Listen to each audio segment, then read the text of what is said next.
My name's Adam Monaco and I'm the financial controller for Hi-Tec Oils. With our national capacity, we can now service Australian companies nationwide. Of late, we have now expanded into the New Zealand market. Here at Hi-Tec Oils, we receive premium base oils and premium additive packs. Together, with our highly trained staff, we manufacture over 500 premium quality products. Hi-Tec Oils is Australian made and Australian owned.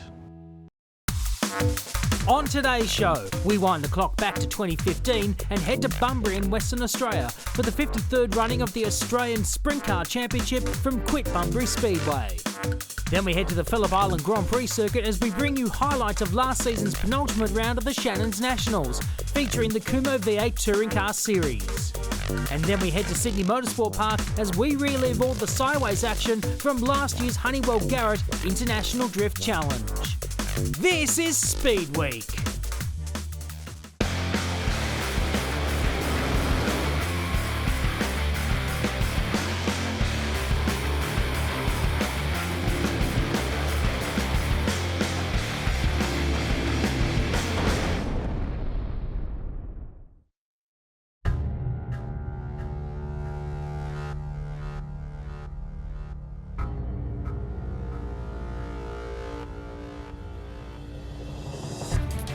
For over 50 years, it's been the one race that every sprint car driver wants to win. Most dream about holding that trophy, others have done it. Since 1963, the Australian Sprint Car Championship has evolved into the one race that can make or break a driver. And in 2015, that still remains. For the fourth time, the national title comes to WA's third largest city, Bunbury, 175 kilometres south of Perth. The event attracts over 7,000 local and interstate fans to the popular holiday destination. There is 50 cars here this weekend, of which 25 of them are here from WA alone, all battling to become Australia #1.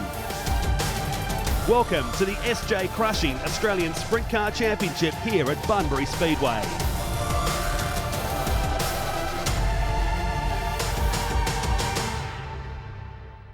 Welcome to the 53rd running of the Australian Sprint Car Championship in Bunbury, Western Australia, thanks to SJ Crushing. I'm your host for tonight, Benny Bish, and the crowd is starting to fill this place, looking like it's going to be a sellout. And why not? Perfect weather conditions, almost cloudless skies, and a jam-packed field that includes 5 previous winners and an additional 8 that have been on the podium before as well. What are they going for? Well, it's that prestigious #1 on the tail tank and on the wing, but not just that, it's the $20,000 check as well. It wouldn't be a major speedway event in Western Australia without the John Day Utes. And what about this guy, David Murcott, searching for championship #2. Hi everyone and welcome to the SJ Crushing Australian Sprint Car Championship, night #2. I'm Matt Nolte, joined by Chad Nailon, and that man has a bit of work to do. He was unstoppable in the first night, wasn't he? Yes, Matt, and tonight is the money night. Can Murcott keep it together for tonight's A-main, which is worth 20 grand, as well as having the #1 on your tail tank for another 12 months, which is something that Murky would dearly love to do. He is the reigning champion. And what grabs me about this, Matt, when you look at the list of champions over the last decade, not a single dud on that list. No, not at all. In fact, you go right back over 20 years. I don't think there has been a bad Australian champion in this. They all want to win it. David Murcott looking to search for his second one, chasing that guy, Gary Rush, the legend of Australian sprint car racing, on 10 there. Brooke Tatnell chasing his 6th to equal his old sparring partner, Gary Brazier, in the Australian Sprint Car Championship. Time to check out the highlights from what was a busy night one. It was marred by some big crashes, including this one to Zemenick. I think he broke some steering componentry, which is what sent him up hard into the wall. But this was the first of the really big ones. McFadden. Oh! Such a big impact. And even bigger when you listen on board. Take a listen to this. And you hear that free rev of the motor. That's actually the drive shaft breaking away, spinning around. It banged him in the legs. He thought that maybe it'd actually taken his feet off with it. He was lying down on the racetrack. He was in a lot of pain. They prepared a new car for him. And then this one in Heat 14 for Ben Atkinson, also massive. Yeah, Lines thought about going to the top side, got out of it. And just as he did, Atkinson got pulled up into the fence and rolled end for end down the back straight. Now that car has been repaired for tonight. It's a mammoth effort to get that car back on the racetrack, but boy oh boy, it was a nasty lick. They race hard around this Bunbury Speedway, but when they crash even harder. So the preliminary A-main, what a night for Brad Maiolo, getting a front row start alongside the reigning champion. It was nice and fast down the bottom. Murcott took the lead away from him, and then it was Stephen Lyons who just crept up to make a race of it until this happened. Yeah, countering lap traffic in the closing stages, and Carl Dowling gets into this, and second place Lyons also does. He stalls the car, but David Murcott kept on going, and he come on through to get the win in the preliminary Australian Sprint Car Championship night number 1. Well, it's no secret that a good crew chief can make or break a driver. Earlier today, Benny Bishop caught up with some of the best in the business to get a closer look at tuning these wild beasts. Nick, you've spent probably about 11, 12 years with Robbie. What's the idiosyncrasies of his style that you set the car up just for him? Robbie's typically probably a more aggressive driver. You know, you can probably run a car, well, you can run a car a lot tighter with Robbie. You know, he'll shake it in there, he'll get it turned. As opposed to a driver like James, for instance, he's a lot more straighter and probably a smoother driver, some would say. But you know, you can run the car a lot freer with a James, and you'll get the job done just the same. But Robbie, yeah, a lot more aggressive than most drivers.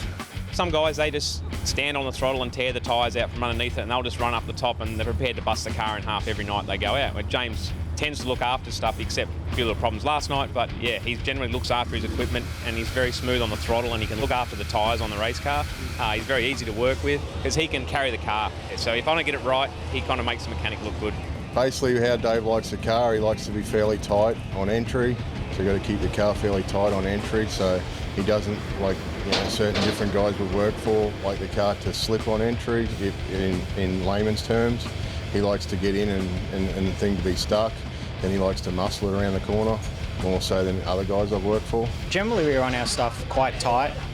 He sort of likes tight race car, likes to feel the right rear. As long as the left front stays down, he's usually can wheel it around the corner. As long as it enters the corner, he can usually take care of the rest.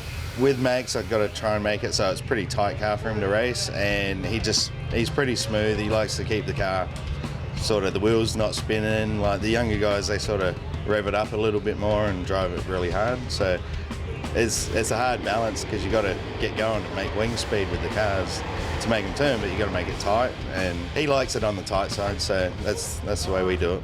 Now we're in Bunbury. Robbie's had a lot of success here, and you've been a part of a lot of those. How would you set your car up for this racetrack? Obviously Bunbury and Kwinana, two bigger tracks we go to in Australia, and obviously carrying a lot more wing speed, so you got to allow for that. The wing obviously does a hell of a lot to do with what goes on here, so the quicker you go, the car wants to lay down hard left, so you need to keep that balance in the car, so when he gets to the, he wants to start turning the corner, the car wants to turn the corner as well. So you just, stiffer shocks here and there and bars, and you can trim your wing down a little bit here because it's, like I said, the wing speed here is so much greater, so you're going to get a ton of downforce. Every track you go to, every night, you got to race the racetrack. You got to go up there, good look, and generally what I got to tell early in my career of being a sprint car crew chief, you got to look at your first instinct's the best instinct. To go out there, look, and go, the track's going to do this. This is what we do for tonight. It's just very fast here when they get going here, and they skate the tyres across the racetrack, and they overheat the tyres, and it blows the blocks out of the tyres. So the biggest concern is to try and take some of the heat out of the tyres and get the driver to actually slow down his car speed through the corner and not spin the tyres as hard. If they scrape the top and leave the bottom again, it will be rubber down in 4 or 5 laps like it was last night, and then race cars become very tight in the rubber and you end up blowing tyres, and yeah, you've just got to put a much harder tyre on to get through. The biggest thing with here is the heat races are so different because when you're off the back, we generally got to free up because it's so fast that we get aero tight, what we call aero tight. There's no air on the wings and the car won't enter the corner properly. So, when we're off the front, we can tighten up a lot. When we're off the back behind cars, we generally got to free up so we can move around a little bit. It's a tricky one because some nights it's a bit choppy and rough and it's slick, and so you got to have the car pretty tight, but you also got to have it to get through the holes, and it's a hard balance, to get it right. If you free the car up too much, then you get no drive. And so it's just a tricky compromise, not to get too tight, but still have enough drive.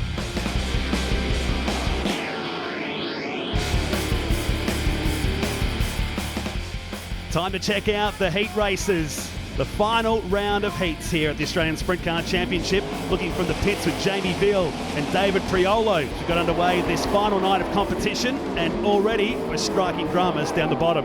Yeah, nasty one. That one, Jason Kendrick. Brad Maiolo, who's one of the heroes of night one. Luke Dillon caught up on his side. Also the Picton Portables car of Lawson involved, and would get back to a restart, but that was not what Maiolo needed after such a great night. No one was going to get around Jamie Veal, cruising to the heat race victory. And given the form that he's in, Matt, you have to consider him in tonight's A-main. Yeah, he won by a country mile in Heat 16s. We jumped aboard David Murcott for Heat 17. The run down into turn one in interesting conditions now, because the main straight covered in darkness and the back straight still in sunlight. Yeah, so completely different racetrack at opposite ends. Ian Loudon with the big move up the inside. He was getting a few moves done. Jamie Maiolo, though, was all out in a league of his own in the second heat race of the night. Was catching up to the back of Eddie Lombard, but took the checkered flag for that heat race win. Daniel Pesca and Ben Butcher in this heat race. Danny Reedy on the inside. Reedy was very good in the preliminary A-main.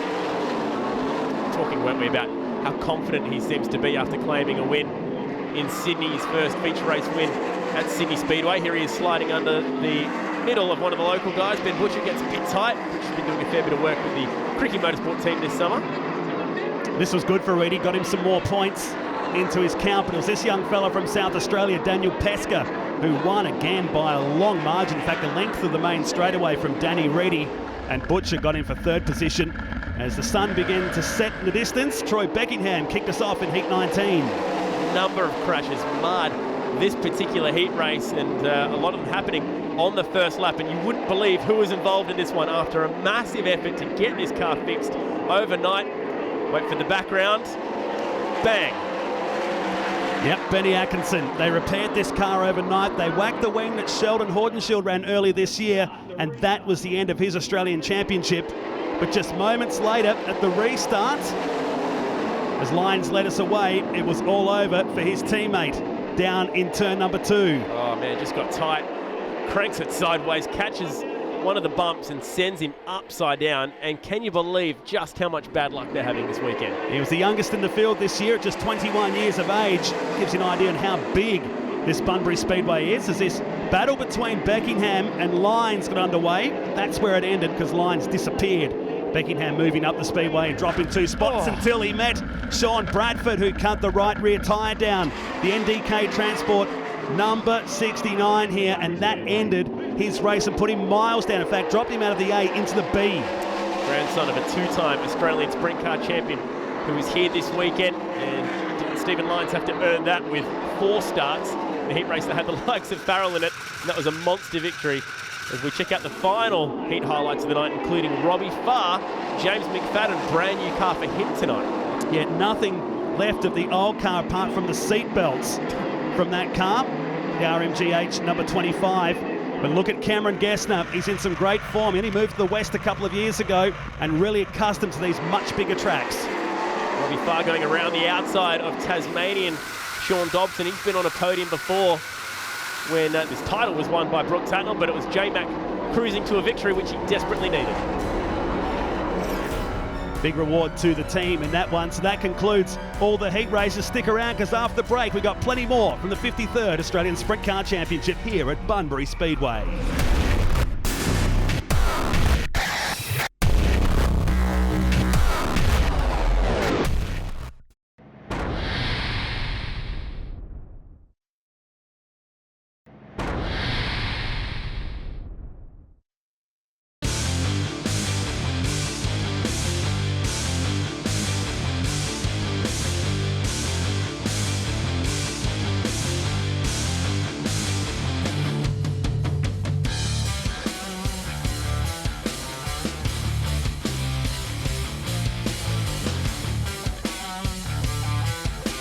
In its 53rd year, the Australian Sprint Car Championship has obviously got a lot of history.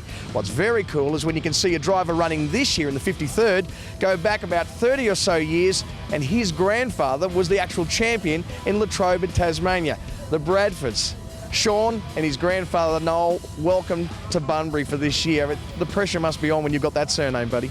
Yeah, definitely. Bradford name brings a bit of expectation, I guess. So you've got to go out there and do my best every time, because Pop's obviously been a very talented driver in his time and won a lot of titles and stuff. And the dad won a few state titles, so I'm yet to win a Open State or Australian title. So I've got that sort of in the back of my mind to go out there and got to get something for the name. Grandad, has he got what it takes, do you reckon? I think he has, yeah. He's got a lot of years to go. I think I was 38 and I didn't know what a sprint car or a super modified was, but so I think Shawnee's going really well now, so he's got quite a few years to go to do a lot of things.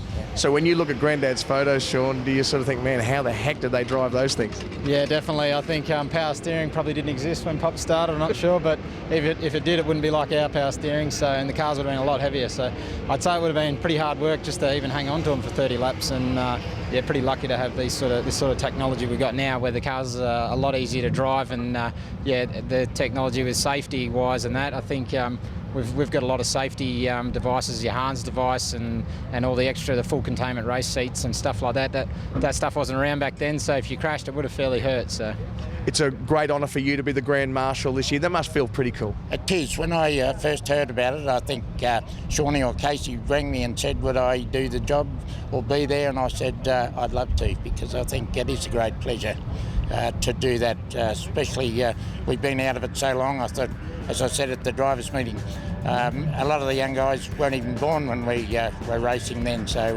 no, it is a great pleasure.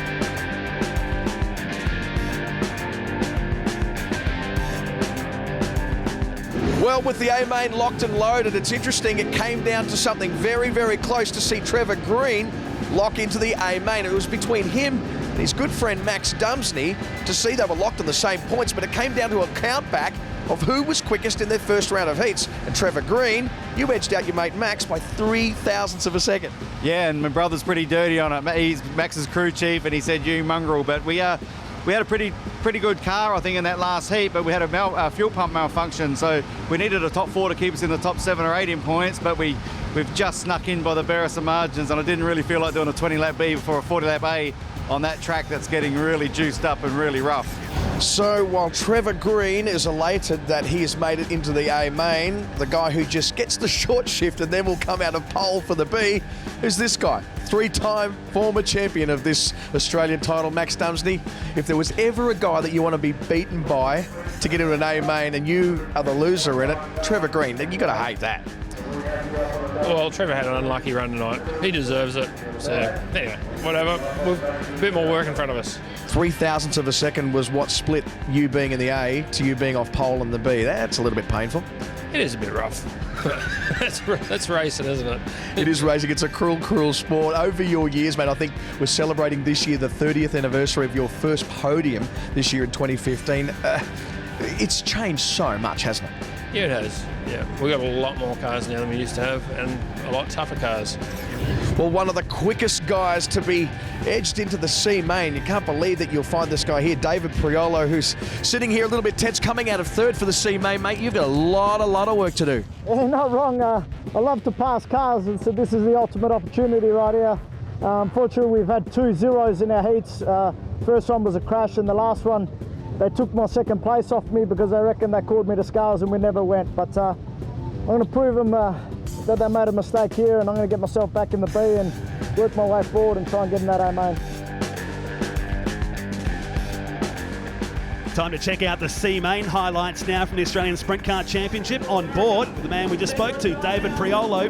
Just one of many, Chad, that have got a bit of work to do to make those first 2 transfer spots. You just have to respect how tough a night of racing is if you've got a guy like Priolo coming out of a C main, all that finishing at the front, which is how you progress to be at the back of the B. You still have a lot of work to do at that point.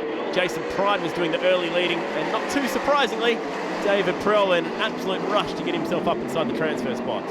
Talking about a rush, the guy in second place, Kai Scroop, blew an engine last night. They went back to Perth to retrieve a new engine, only to have a failure in their transporter coming back down.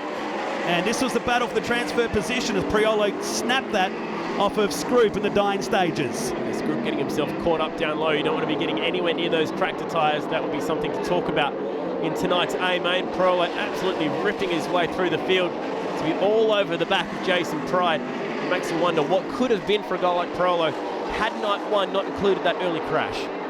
Maxi J also having to do a lot of work back there too in that iron block 410 this weekend, something we don't see too often in sprint cars these days. And Priolo chasing and would have to hold on to the second spot here as Jason Pride would hold on to grab the transfer position in the C-Main. There wasn't too much incentive here for Priolo to go trying to make that move stick. He's going to start off the back row of the B-Main, whether he wins the C-Main or not, and the boys falling in line across the checkered flag. Well, cast your mind back 12 months and Ian Madsen was starting off the front row for the A-Main, ran through, ran second, and then heartbreakingly, the car was weighed in light and he was stripped of that second position. This year, he starts off the second row, and I reckon there'll be some extra little bits of things you've bolted on to make sure that car is heavy. Yeah, there is, mate. Made sure I had plenty of food today, so we should be okay. Yeah, we've got a good starting position off the second row, and it's going to be a long 40 laps. The track's starting to widen up. It's going to be a bunch of fun. Driver fitness would have to count tonight, surely. Yeah, it does, of driver fitness and mental fitness as well, and it's just going to be a long 40 laps, so you just got to pace yourself and just make sure you're there at the end. Well, despite the fact that he's only ever made it to the podium of an AHG series, the little, I guess, emerging Geraldton Jet, the next generation of them, is right here. Callum Williamson, you qualified 5th in the Australian title. Well done. Yeah, we weren't expecting it. Just kept on going back out there for the heats where we started and got past some cars and that, and all tallied up for us to start our 5th in the feature, so couldn't ask for much more. Made up 5 spots in your last heat, apparently. Yeah, the car was dialed into the track, and it was unfortunate for a couple of cars in front of me that tumbled over, and I managed to dodge them and got back out there and passed another couple of cars. Well, despite the fact that this guy has started off the front row of the Australian title in the A-Main 5 times, he's only been on the podium twice and has yet to get a win. Ryan Farrell, this is yet another great opportunity to get that coveted number 1. Yeah, it certainly is. It's in my own backyard. I class Bunbury as my home track, so it's as good a chance as any, I suppose. In the past, what's gone wrong that hasn't seen you on the top step? Just haven't been good enough, to be honest. You know, we've always had good speed over a short distance, but I've just struggled to be able to put it all together over a full feature race, but hopefully tonight we can break that voodoo and get a result. This season, I think you come into this race with 5 wins, I think. It's still good form. Yeah, you know, it hasn't helped the fact that I've been out in the car for the last couple of seasons, but not making any excuses. We'll give 110%, see how we go. The last chance to get into the Australian Sprint Car Championship, the B-Main. 4 positions up for grabs and a good 10 cars that were in a position here to make the transfer. James McFadden did go a little bit early by the looks of that one around the top. He would eventually get pinged for that on the next restart, but he had to do it because he was ripping through the field in the early pace. Remember, it's all about finishing inside that top 4. The early leader was Carl Dowling from Dumsney, Jensen, and also Pesca, but look at J-Mac absolutely ripping through the field. Yeah, carved his way through this B-Main field. Max Dumsney had to start the B-Main. He was tied on points with Trevor Green for the 16th position. They go back to your fastest lap from the Friday night first heat, and Trevor Green got the nod by 0.03 of a second. Coming out of the B. Another guy coming out of the B is Sean Bradford, going around, or underneath, I should say, Andrew Wright, who got himself caught up, and that would see him slip out of contention for tonight's A-Main. But here is a hard-charging James McFadden putting on a hero's drive tonight. And then this was the battle for transfer. Pesca driving up on Bradford. Impressive drive from Bradford. The heartbreak of that tyre going down. He was 7th in the A-Main before that heat race that dropped him all the way into this B-Main. Drove the wheels off this NDK Transport. So did this guy, James McFadden. Awesome. Dives underneath Bradford and then would set his sights on the young South Aussie. Used to race in carts, just sails around the outside and into the transfer spot until the caution came out, and J-Mac had to go back 2 or 3 spots for the next restart. Yeah, the Wommel team having a really difficult Australian Sprint Car Championship campaign in their home state. As back at the restart we went, Dumsney got the wheels off the deck. This stacked the field up momentarily. Dowling, it's Dowling who took the lead. Look at the front wing damage to Max Dumsney's car. Yeah, thankfully Max, for all the massive amounts of Dumsney fans out there, would still make it through to tonight's show. Look at McFadden warring away, takes the inside line away from Jason Kendrick, and then had to set his sights once again on the guys in front of him. Also some contact made on the wall there. I think it was Darren Jensen who got a little bit too close to the wall with his right rear. Bradford would go sailing around to be into second position in the closing stages. And this was the view out of Ryan Jones' Schlam entry. Oops. A little bit tight with Jason Pride. He made his way out of the C main. McFadden just refused to go away. Got around Darren Jensen and then just needed to get this move made to lock his way into the A main. Incredible. Yeah, it was a hell of an effort. Meantime, this guy would go on to win the B main. Very impressive stuff from Sean Bradford. Yeah, again, I mean, you didn't need to make this move stick. I guess if anything, he's trying to prove to himself that he can pass on the bottom, pass on the top. He's going to be starting further back in the A main anyway. It's just the difference between starting inside or out, I guess. But Bradford at least showing some promise in his ability to pass cars. His grandfather, one of only 2 West Aussies to finish on the podium here in Bunbury in the A main for the Australian Sprint Car title. It was lucky for Dowling. He hit the wall on the back straight. He held on for second. J-Mac got in for third. And Max Dumsney held on to the final transfer spot for the Australian Championship for 2015.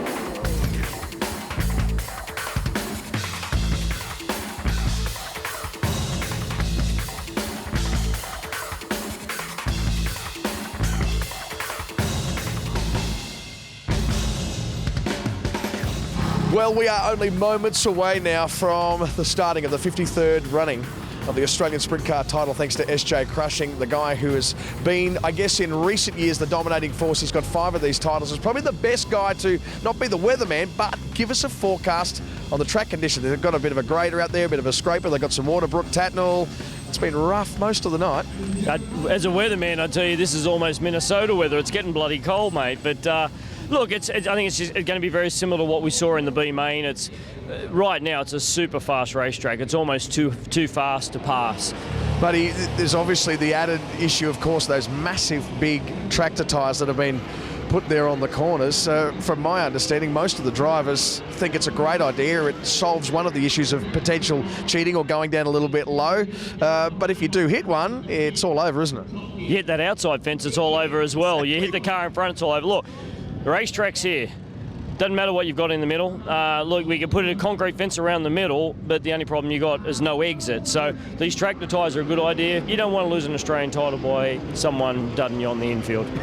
Yeah, it's always hard to officiate that as well. So, Brooke, best wishes tonight going for number 6. Yeah, we're going to let it all hang out. Got a good crowd here, and congratulations to Bunbury. They've put on a good show, and just goes to show how good sprint car racing is. This is the pinnacle of our sport.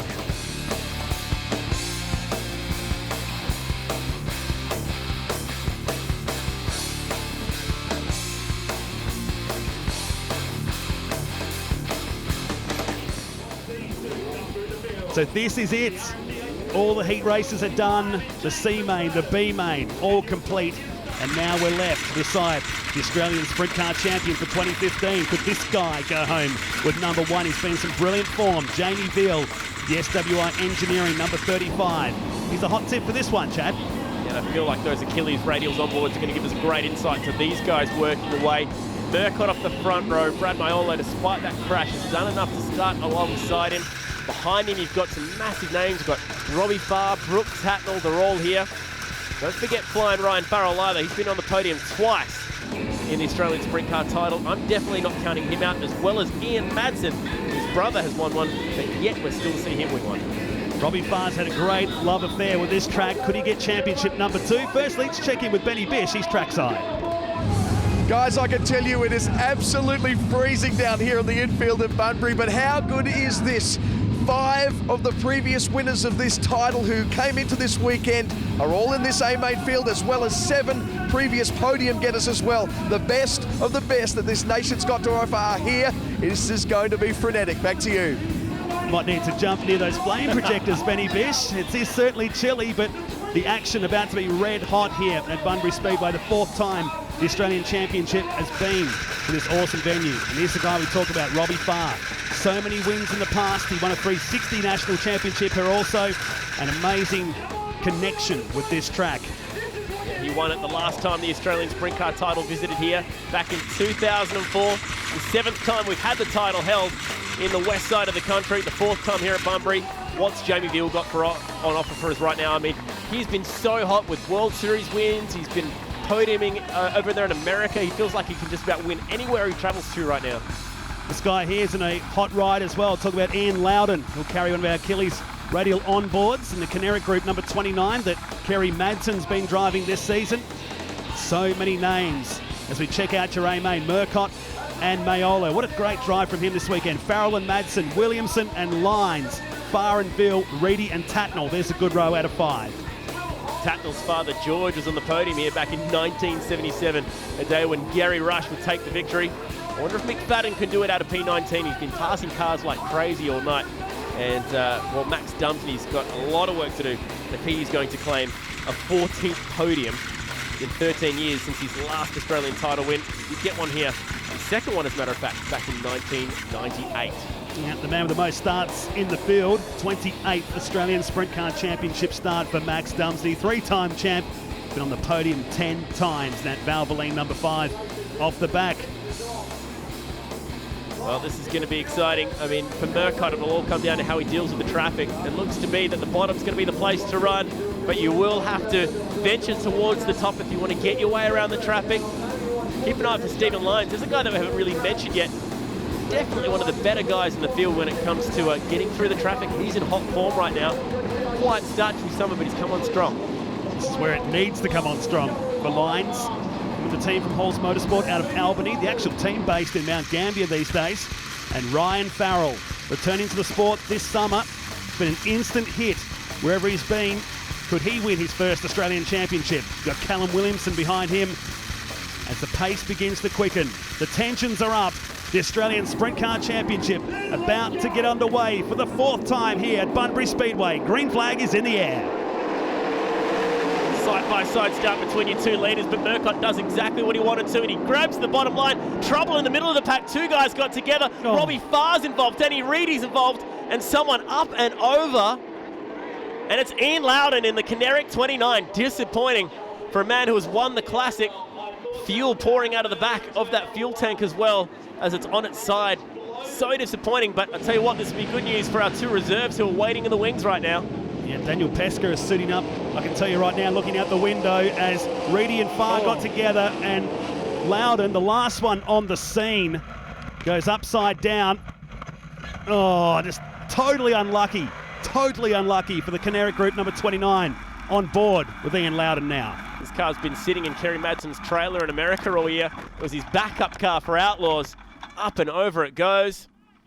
And that is night done for the man they call Wazza, but it's great news for Darren Jensen and also Daniel Pesca, who will now presumably get their spot in the field. And he doing some limited races these days, Ian Loudon. On board with Robbie Farr. Look at the wheel work from the East Coast Pipeline's Hi-Tec Oils entry. He gets away with it. Will there be some damage to that? This is on board with Farrell. All that action going on behind him. Down to Benny Bish. After grabbing the 3rd spot in the 2008 title, well, it was not even a lap down for Ian Loudon before it was all over. What happened, bud? Just a couple cars got together, mid-pack sort of thing, and it was a bit hard to see with so many cars going everywhere, and then we bounced through a hole and it kind of got stuck in it and couldn't turn either way and just kind of got into the guy's spun. Hard luck, mate. Yeah, but, you know, it happens, but, you know, I can't thank Pete and Bob Gavranich enough for giving me the opportunity, and the boys, they worked tirelessly all weekend to get to this race, but, you know, it's not to be, and we'll come back better for it. Thanks, bud. Thank you. A tough break for Ian Loudon out of the Australian Sprint Car Championship. Not even a lap in the books. We'll come back with the conclusion to the A-Main right after this.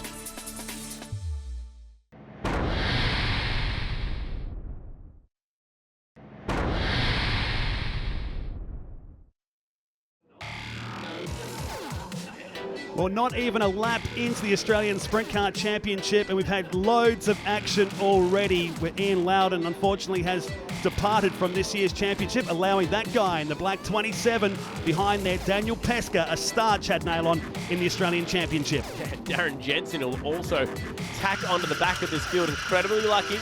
Murcott, he was a clear leader down there at turn 1. He needs to set himself up, be calm, and do it again. he is in such a good position to go back-to-back in the Australian Sprint Car title if he can keep his cool and tick off the next 40 laps. Can Murcott make it 2 from 2? Can we stay green for this race? We're underway. The restart of the Australian Championship is into one. Some very tight race cars in the middle of the field as Sean Dobson tries to get through. Danny Reedy spotting some front wing damage. You're on board with Jamie Veal. Brooke Tatnell lines up for a pass in that TEH number 2. Yeah, Tatnell, very close. Picked up 1 or 2 spots courtesy of the opening lap dramas, so he is all of a sudden well and truly in contention. But look at him just fading away, struggling to get any drive out of turn 2. Alongside with Reedy, who had that damage to the front wing. Look at that's Ian Madsen working the top beautifully. It's very tough to work it here because there's not much banking. Farrell, side by side, wants the bottom, can't quite get it. And Madsen comes straight back into contention. This is great fighting for second position right now. And it's only the early stages of this race as Madsen switches to the top side, takes that position as Danny Reedy, his amazing championship weekend comes to an end. That Desert Palms Resort number 5 backs the battle, and still Madsen glued to Farrell, who are on board with now the Achilles radial on board. He clears both of them, and now he is outright second in this race. But this fantastic battle has really helped Australia number 1 to skip away. It's also helped the man back in 5th to catch up. Stephen Lyons is all over these guys. Robbie Farr's coming infield. And Robbie Farr's championship comes to an end. The 2004 champ is out of business early in this race as Stephen Lyons gets into it now with Ian Madsen, the Watson's Express number 10. They're still trying to pass Brad Maiolo here. This is great action. Oh, and Lyons gets both of them by working the bottom beautifully. The difference in the lines right there. He went the bottom, Madsen risking on the top and loses that position. And this is just rewards right now because that number 3 has been so fast all weekend. Probably should have won the preliminary A-main. And I think we're already into traffic. Yes, we are. A couple of laps of Murcott then. We weren't watching him, but now the gap is significantly closer as they go through turn 1 and 2. Trevor Green going slowly on the bottom there as well. So one of those guys that we've highlighted as being the best driver to never have won the title will have to wait another year. Farrell chasing Dowling here, and Darren Jensen further ahead, so he got a start in this championship after that first lap altercation. It's Farrell. Gingerly approaches the 87. And look at Lyons. Pounces on him and goes straight past him. Stephen Lyons is like a bullet so far tonight. He's working the bottom. Now Farrell knows he's there. That'll wake him up a little bit here, Ryan Farrell. He was caught napping momentarily. He's very lucky not to be looking at the number 3 Towel Tank right now. Wow, look at that left rear tyre getting out of shape. Bumps down the bottom. He's trying to clear Darren Jensen. He's been close to the infield but has avoided those tractor tyres, which have claimed a couple of cars this weekend so far as he goes down the inside of Darren Jensen. So lap car between Farrell and Lyons, hoping to collect the 75 as they enter the back straight. He's your leader though. He's in a race of his own at the moment. His early speed, I believe, is true speed too. He just seems to be able to put that car wherever he needs to get through the traffic. A little bit tight on the entry through turn 1. He kind of washes up through the slick stuff and now sets his sights on the man that he's trying to lap. Oh, he gets the right rear stuck in a rut there for a second, but Max Dumpson's next on the agenda. Can you believe he's about to lap a man who won his championship here in 1998? One of 3 of them, Max Dumpsony, but he's not going to make it easy. They head down the back straight. That was the battle for second and third, still continuing. Here comes Farrell with Lyons. Still a long way to go. Ryan Farrell has been so strong since returning to the sport this summer. It means so much to that local team if you can put it on the podium or even go one better and win the whole thing. Also racing with some sore ribs after a nasty crash at the Motorplex. Achilles on board now with Jamie Veal.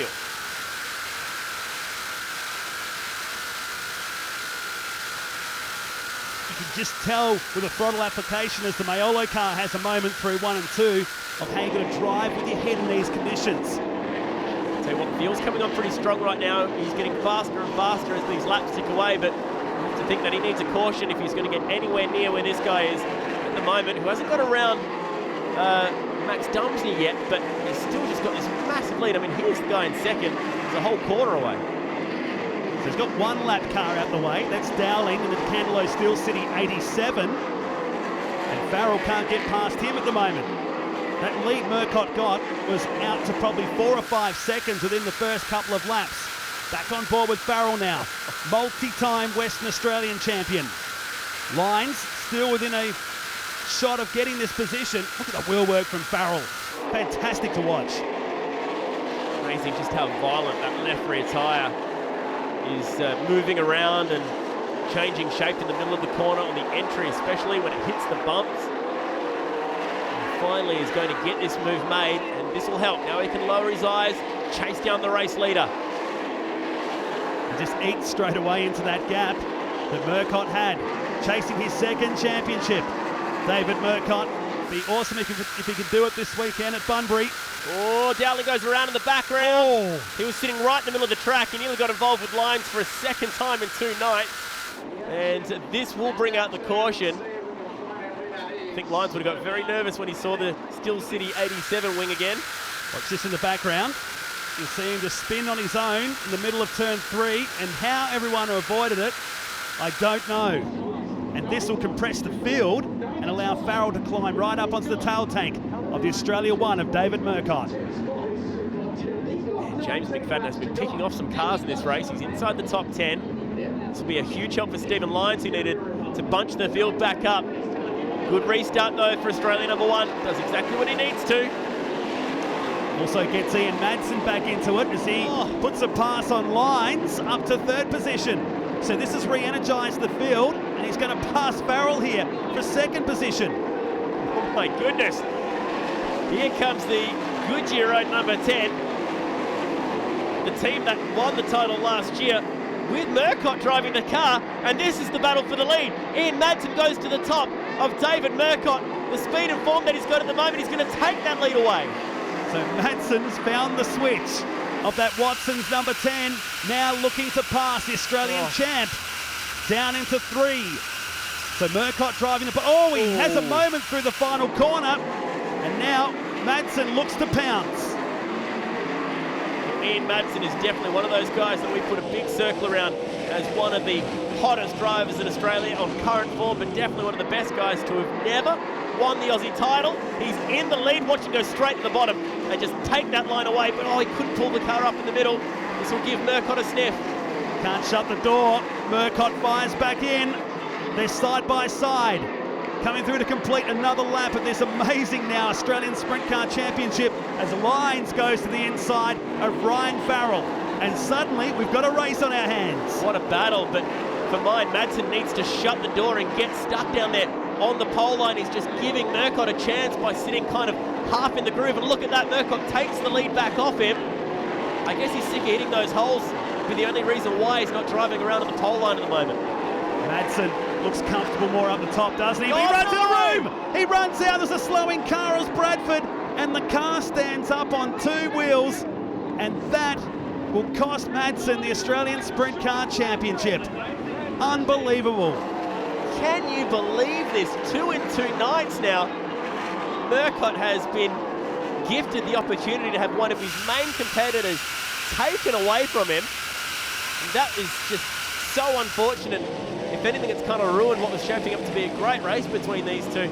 Bradford runs out of puff and gets stuck in the middle of the track. Oh wow, that thing just stood up. And this will put Stephen Lyons now into 2nd, and Jamie Veal has found his way up into 4th and is absolutely a part of this race. There's no damage that number 10 except the pride of Ian Madsen, who will be at the back of this field, and now Lyons slots himself into 2nd as Jamie Veal looks to get onto the podium on Ryan Farrell. I think Farrell started to run out of path. That speed early in the race has left him. He's looking like maybe he could be the first West Aussie to win the title in WA since Ron Cricky did it, Claremont 22 years ago, but he's just falling back now off the podium altogether. Hard to believe, that was 1993. Farrell holding down Jamie Veal only just in this Australian Championship for 2015. Where's McFadden in all of this? He is going to be fast approaching. He's back behind Gessner, who's sitting there in 5th, but with the speed that J-Mac has had, I wouldn't be surprised at all. If he can get a few more cautions, he might be able to join this fantastic battle for the top 3. Veal and Farrell side by side down the back straight. Maximum respect between the 2 of them. And now Lyons has fallen back into the clutches of these 2. Field tries the outside again, nothing doing. On board with the Bunbury Auto Group, number 26. And I think he's been passed this time. Yes, he has. Jamie Veal moves up to third place. Oh, Gessner pushes up massively in the middle of the corner, and that'll help McFadden take fifth spot away. And this thing is Auto Group 26, Bunbury Auto Group 26 is handling awfully right now. Achillies on board with the man who's on the podium. Oh, I see yellow.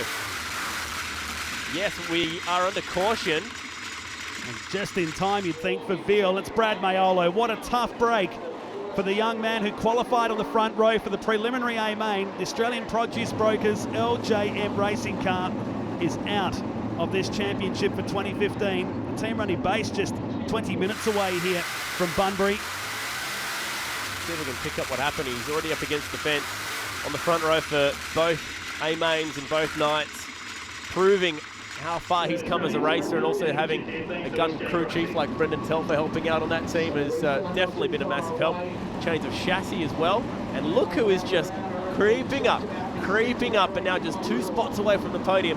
Talking about that 25, the multicoloured car being driven. Cool chassis, KRE engine, James McFadden. That is an amazing effort to be where he is right now. David Murcott, all eyes on the prize. Will they go home and just polish the tail tank of number 1? Or will Lyons do it? Can Veal do it? Still plenty of laps remaining in the Aussie title for 2015. Away we go once again. Murcott does exactly what he's been doing all race long, just parks Australia number 1 on the inside pole line. There's absolutely no reason for him to go searching anywhere else. Oh, the other Maiolo's around, it's Jamie. But that might be so far infield that we don't need a caution. No.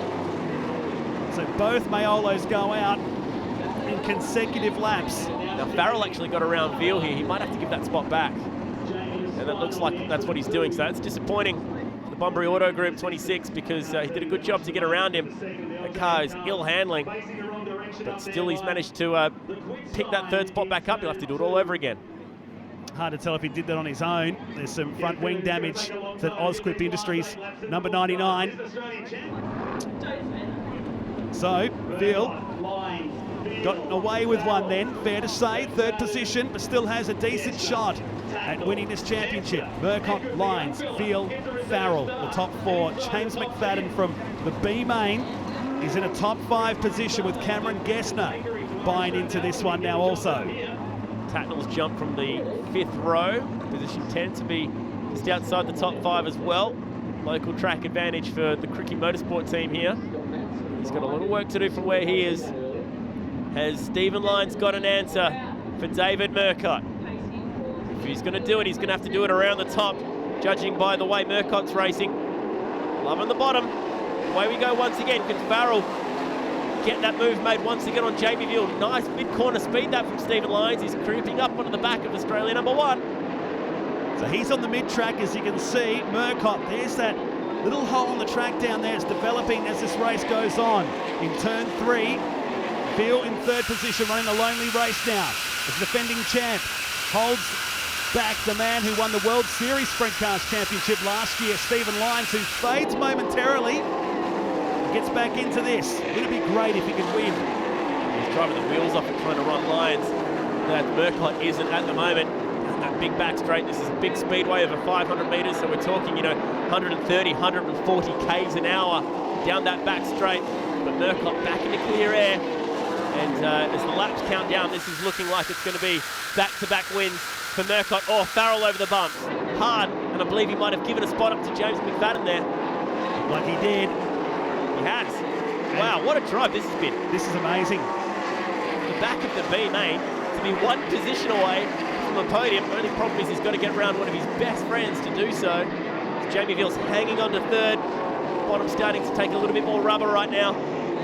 I can't see anyone getting around Australia number 1. McFadden has passed 27 cars since the B main, just going through the numbers then. Onto a podium position now. I mean, you have to say that if he was starting inside the top 5, he probably would have won his 3rd Australian title, but that's the way this sport works. If you make a mess in your heats, which is exactly what we saw from McFadden, you have to come from the back, give yourself less of a chance. And this track is getting very difficult to operate with. But it's the last lap right now. No one's taking this one away from David Murcott. This is a huge double win. He's been in great form since we arrived here for the first night of the Australian Sprint Car Championship. And David Murcott is going to make it 2 from 2 and win the 2015 Australian Sprint Car Championship thanks to SJ Crushing. What a race. What about the guy that got up to third? Unbelievable. Big drive from Jamie Veal.